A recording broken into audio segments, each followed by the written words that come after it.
ஓடி விளையாடு ஓய்ந்திருக்கலாகாது. அதுக்கு தான் சூப்பர் சரவணா ஸ்டோர்ஸ்ல சம்மருக்கு ஆடைகள் வாங்கும் போது அவுட்டோர் கேம்ஸ் ஃப்ரீ. ஓடு ஆடு விளையாடு சூப்பர் சரவணா ஸ்டோர்ஸ் சம்மர் கோடையை கொண்டாடலாம்.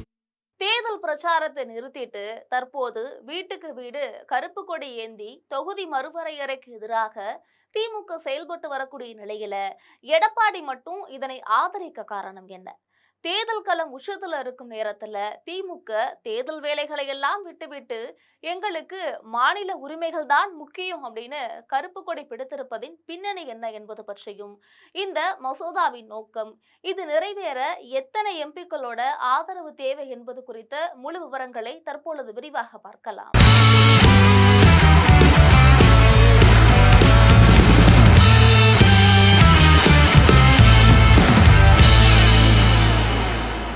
இந்தியாவுல தொகுதி மறுவரையறை பொறுத்தவரை தென் மாநிலங்கள்ல அதிக தாக்கத்தை ஏற்படுத்தும் அப்படின்னு அரசியல் விமர்சகர்கள் சொல்கின்றனர்.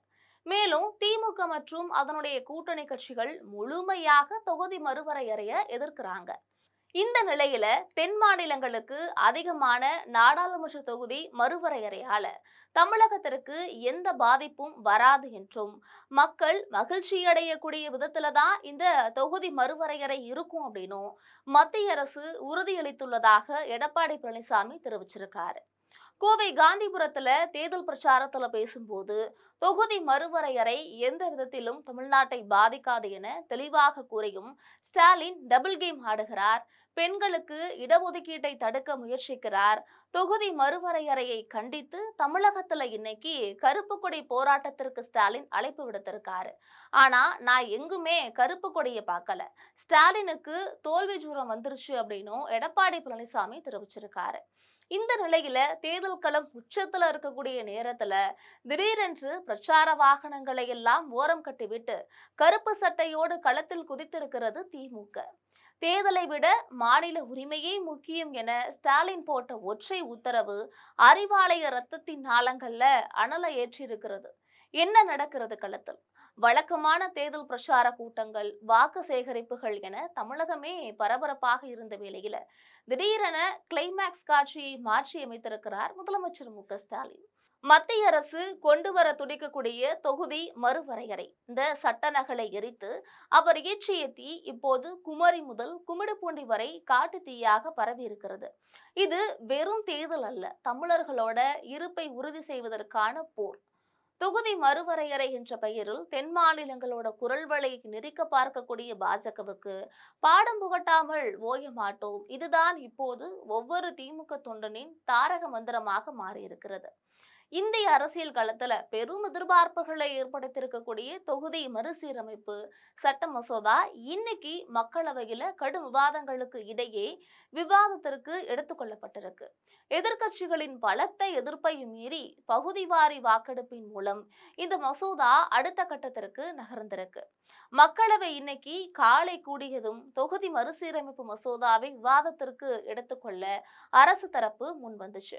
இதற்கு காங்கிரஸ், திமுக உள்ளிட்ட எதிர்க்கட்சி எம்பிக்கள் கடும் எதிர்ப்புகளையும் தெரிவிச்சாங்க. மக்கள் தொகை அடிப்படையில தொகுதிகள் மறுவரையறை செய்யப்பட்டால் மக்கள் தொகை கட்டுப்பாட்டை சிறப்பாக கடைபிடித்த மாநிலங்களோட பிரதிநிதித்துவம் குறையும் என்ற அச்சத்தை அவர்கள் முன்வைக்கிறாங்க.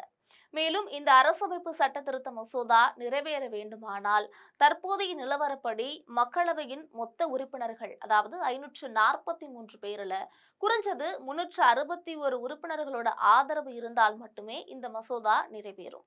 விவாதத்தின் முடிவில் வாக்கெடுப்பு நடத்தப்படும் போது அரசுக்கு தேவையான பங்கு ஆதரவு கிடைக்குமா என்பது அரசியல் வட்டாரங்கள்ல பெரும் கேள்வியை உருவாக்கி இருக்கிறது. மேலும் வேட்பாளர்கள் ஒவ்வொரு வீடாக சென்று ஓட்டு கேட்டு கொண்டிருந்த நிலையை மாற்றி இப்போது தெருவுக்கு தெரு கருப்பு கொடி போராட்டங்கள் தான் வெடிச்சிருக்கு. எங்கள் மாநில உரிமையை பறிக்கக்கூடிய டெல்லிக்கு ஒருபோதும் அடிபணிய மாட்டோம் என சீரும் உதயநிதியின் வேகம் இளைய ரத்தங்களை உற்சாகப்படுத்தியிருக்கு அப்படின்னே சொல்லலாம். மேலும் திமுக மூத்த அமைச்சர்கள் முதல் மாவட்ட செயலாளர்கள் வரை அனைவரும் வேட்புமனு தாக்கல், தேர்தல் அலுவலகம் என எதையுமே பார்க்காமல் தொகுதி மறுவரையறைக்கு எதிரான போராட்ட களத்துல முகாமிட்டிருக்காங்க.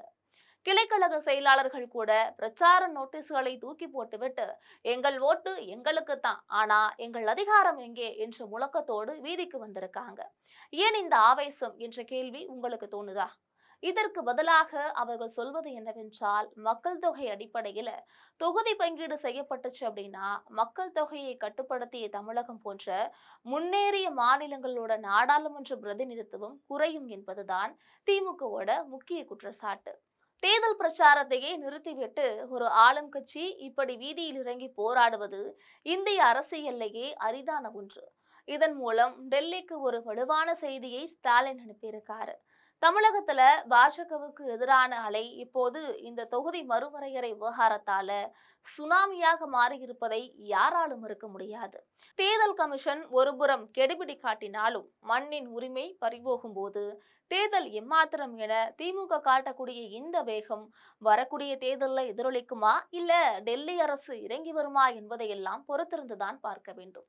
இந்நிலையில தமிழ்நாட்டிற்கு இந்த தொகுதி மறுசீரமைப்பு அப்படின்ற ஒரு விஷயம் வேணுமா வேண்டாமா அப்படின்றத உங்களுடைய கருத்துக்களை மறக்காம கமெண்ட் செக்ஷன்ல பதிவிடுங்கள். இது போன்ற அரசியல் செய்திகளுக்காக எப்பொழுதும் இணைப்பில் இருங்கள் ஜிம் தொலைக்காட்சியோடு.